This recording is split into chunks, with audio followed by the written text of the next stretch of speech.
was one of the most trusted generals of Alexander the Great of Macedon. The year of his birth is unknown, but it is supposed that he died in 326 BC. He accompanied Alexander during the expedition in Asia, so in the fall of 326 BC, he returned to Macedonia along with other soldiers and officers who got a release. After that, he rejoined the Macedonian army in Asia, and afterwards he participated as a commandant of the infantry and the phalanx in the most eminent battles of Alexander. However, in the written sources, Coenus was known by his speech held in front of Alexander, which is preserved by the ancient historian Arrian. In the episode about Alexander the Great of Macedon, we mentioned the speech which the king held in front of his officers when they, on request of the soldiers, decided not to follow him in the final conquering of India and wished to return to their homes. However, none of them dared to bring this up to Alexander. Alexander, understanding what was going on, called his officers to a meeting and held a speech for them to remind them of all the achievements they gained in the expedition in Persia. We already mentioned that in his speech, Alexander the Great clearly separated the Macedonians from the Greeks. After hearing Alexander's speech, his officers stood there quietly for some time, and then Coenus plucked up the courage and addressed Alexander. Coenus told Alexander that the soldiers are grateful and satisfied of what they achieved and of what they got from their king, but they thought it was time to put an end of the further achievements. Among other things, Coenus said, "For thou thyself seest how many Macedonians and Greeks started with thee, and how few of us have been left. Of our number thou didst well in sending back home the Thessalians at once from Bactria, because thou didst perceive that they were no longer eager to undergo labours. Of the other Greeks, some have been settled as colonists in the cities which thou hast founded, where they remain, not indeed all of them of their own free will. The Macedonian soldiers and the other Greeks, who still continued to share our labours and dangers, have either perished in the battles, become unfit for war on account of their wounds, or been left behind in the different parts of Asia. The majority, however, have perished from disease, so that few are left out of many, and these few are no longer equally vigorous in body, while in spirit they are much more exhausted.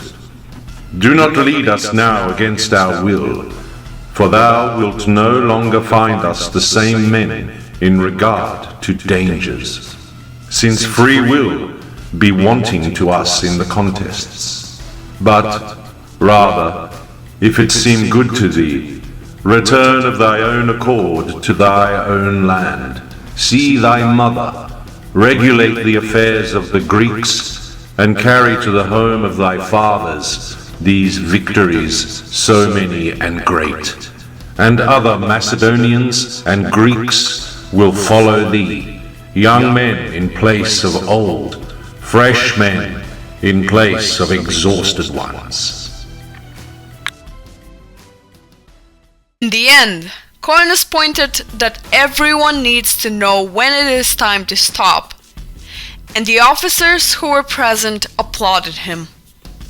By hearing this, Alexander told them that those who want to go home can go, and if someone wishes to stay, they can stay. After this, Alexander returned angrily to his tent, hoping that his soldiers would change their minds, but that did not happen. Alexander then informed his officers that he had changed his mind, and decided that the army would return back home and stop with the conquests.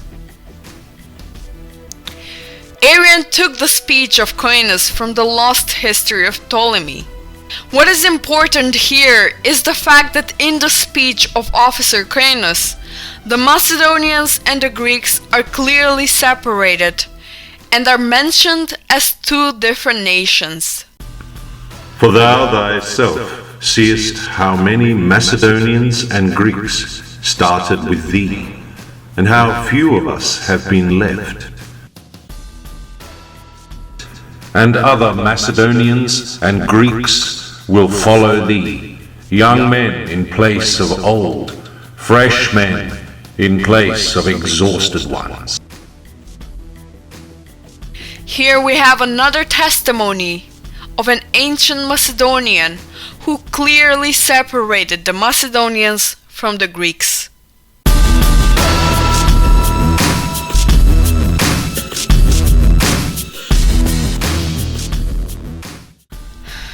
Dicaearchus from Messana was born around 350 and died around 285 BC.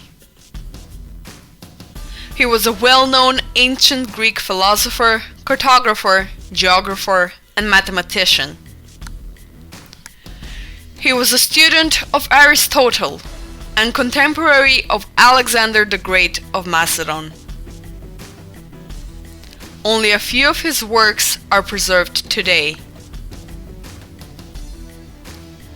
One of the most famous works of Dicaearchus, today known by the name Life of Greece, was dedicated to the history and geography of the Greek territories. In the first volume, of a total 3, Dicaearchus gives a detailed description of the Greek geography and history. About the boundaries of the Greek territories, he wrote, I therefore draw the limits of Hellas at the country of Magnesians, to the vale of Tempe. Above Tempe towards Olympus is the region of the Macedonians.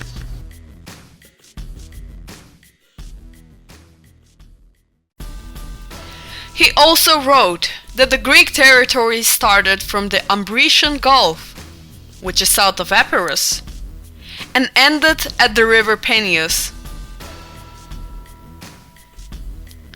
Practically, Dicaearchus had no doubt as well that the Macedonians are not Greeks.